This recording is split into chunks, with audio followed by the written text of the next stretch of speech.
Hi, I'm a recovering addict. My name is Steve. This is the On Life's Terms adaptation of the Narcotics Anonymous book, Sponsorship. Note to the listener, this book frequently changes from narrative to first-person quotes. When the focus changes, you will hear this tone. This installment is Chapter 1, Part 2. The concept of sponsorship has helped to shape the program of Narcotics Anonymous we know today. Over time, we come to realize that recovery is an evolving process.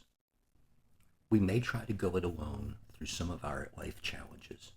However, through unconditional love, acceptance, and unity, many of us find relief from the emptiness created by our disease. Over the last 8 years of my recovery, sponsorship, both as a sponsee and as a sponsor, has played a significant role in my journey. In the beginning, those daily phone calls helped me to learn how to reach out.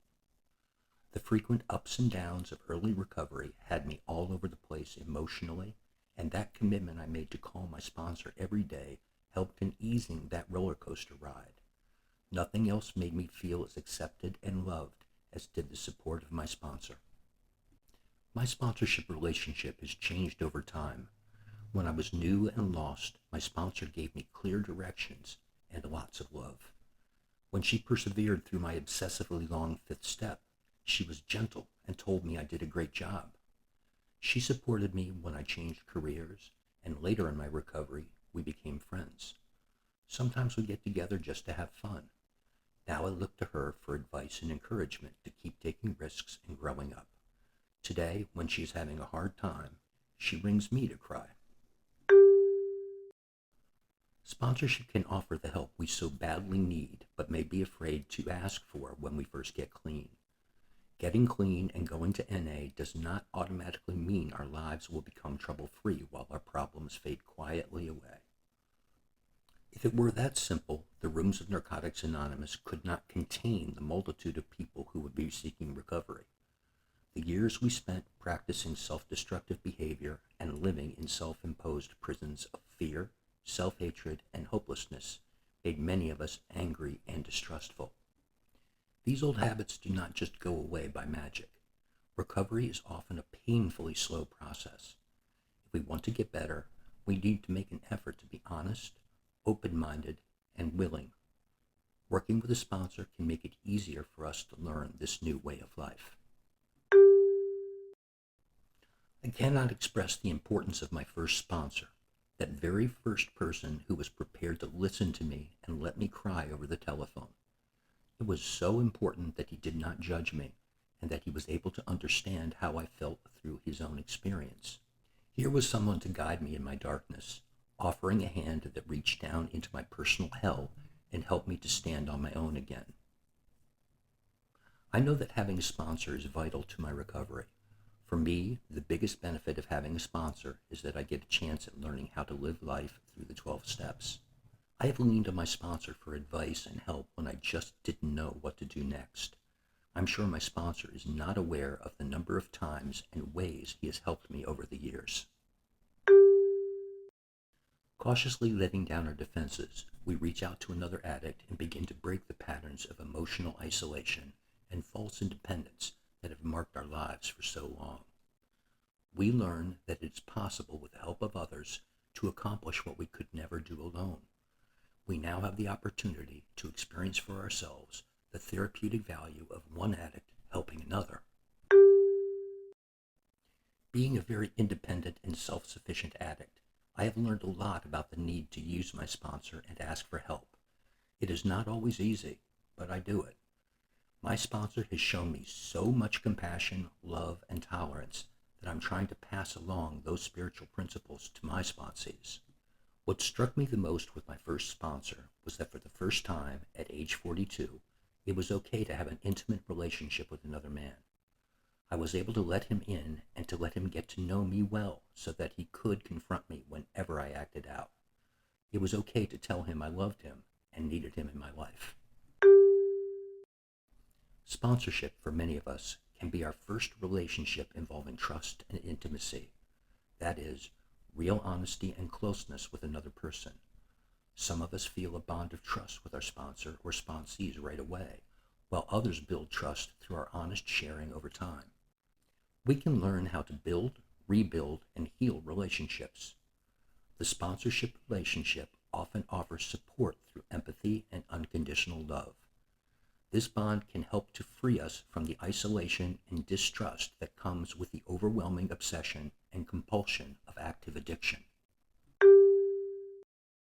Working with my sponsor has enabled me, for the first time in my life, to trust someone and to honestly tell another person about myself. I stopped feeling alone, hopeless, and lost. I felt supported, and I still do. I first learned how to develop trust in another person when I got a sponsor and became a sponsor. My sponsor didn't blame me, shame me, or tell me I was wrong. As time went by, I learned to trust, and I learned to be trustworthy. Sharing my secrets with my sponsor was my first act of trust and humility, and it was the first act of breaking my isolation. In this relationship, I began to have objectivity and a balanced perspective on my life's situations. As the loneliness and alienation of addiction begin to fade, many of us start to find comfort in the identification we find in Narcotics Anonymous.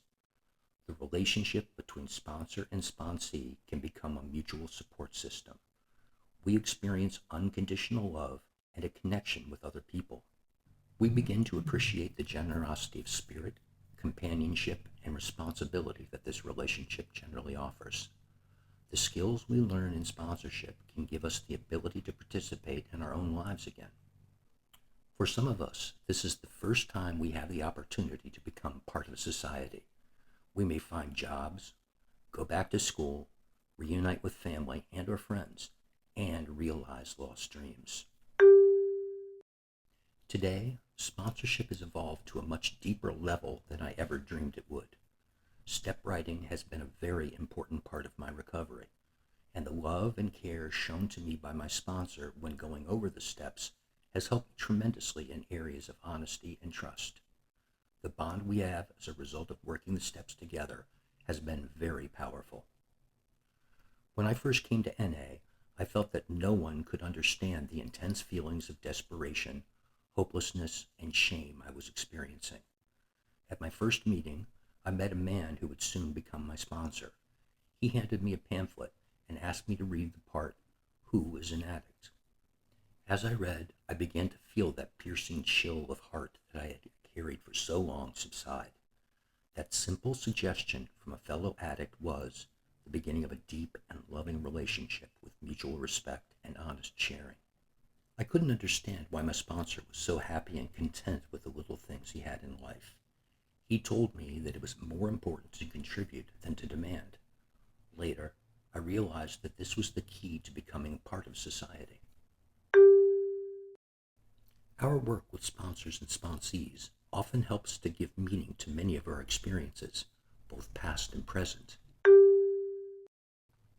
I remember the first fifth step I worked with my sponsor. I shared my deepest, darkest secrets.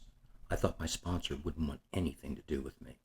Instead, she shared some of her past with me, and I realized I wasn't the worst person on earth. In fact, my sponsor helped me see that some of the things I was most ashamed of, some of my early sexual experiences, weren't my fault at all. Through the course of working and living the 12 steps and 12 traditions, the illusion of self-sufficiency can be gently broken, even as we become more accountable for our own recovery. By sharing openly and honestly, both the sponsor and the sponsee begin to learn from each other. We realize we are no longer alone, and we do not have to face the process of recovery by ourselves. My sponsor is a teacher, a role model, a confidant, a mirror, a sounding board, and the dispenser of the truth he sees in me. He is a barometer of my recovery, and to the extent that I allow, he is the voice of reason when I'm making difficult and confusing decisions. Sponsoring others reinforces my recovery and keeps my gratitude alive by sharing recovery freely. Selfless service is the antidote of self-centeredness, which is the core of my disease. If I suggest a sponsee should go to a meeting or work the steps, I am far more likely to do these things myself. Having a sponsor has given me a sense of accountability. This relationship has helped me to regain trust in other human beings. I have learned over the years that I can speak with complete confidence with him about anything I think about or do. He maintains the confidentiality between us, and he does not judge me. The sponsorship relationship is humanity in action, providing compassion and support no matter what life experiences each member may be going through. I still need to have a sponsor after being in the program for many years.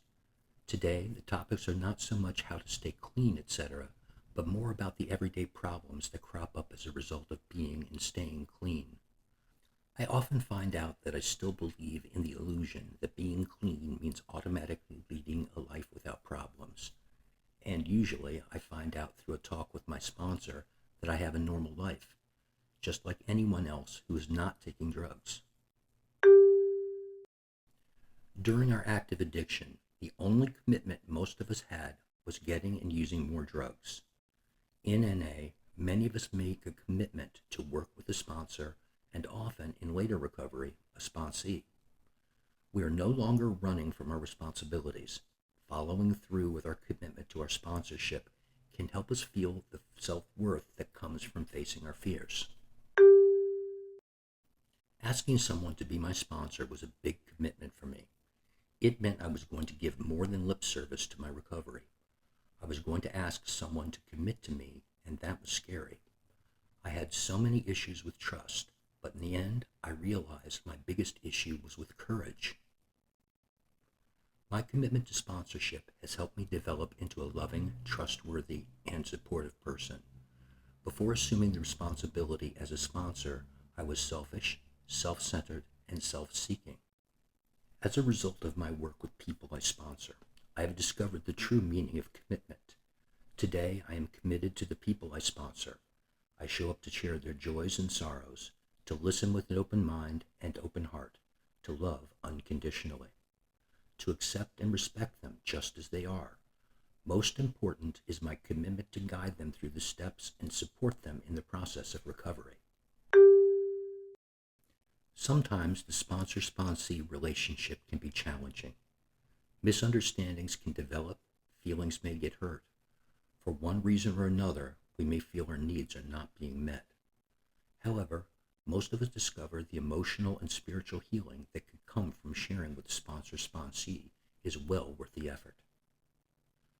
This is the end of Chapter 1, Part 2. NA sponsorship continues in Chapter 1, Part 3.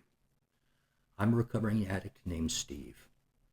You can download a full PDF version of sponsorship at this address or by following the link in the description below.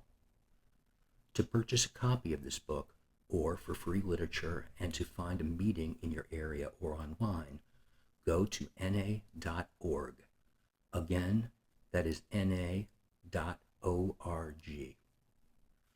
Please help me to carry the message to the addict who still suffers by liking, commenting on this video, and subscribing to this channel. Even more importantly, please share this video with other addicts that we may reach as many as possible.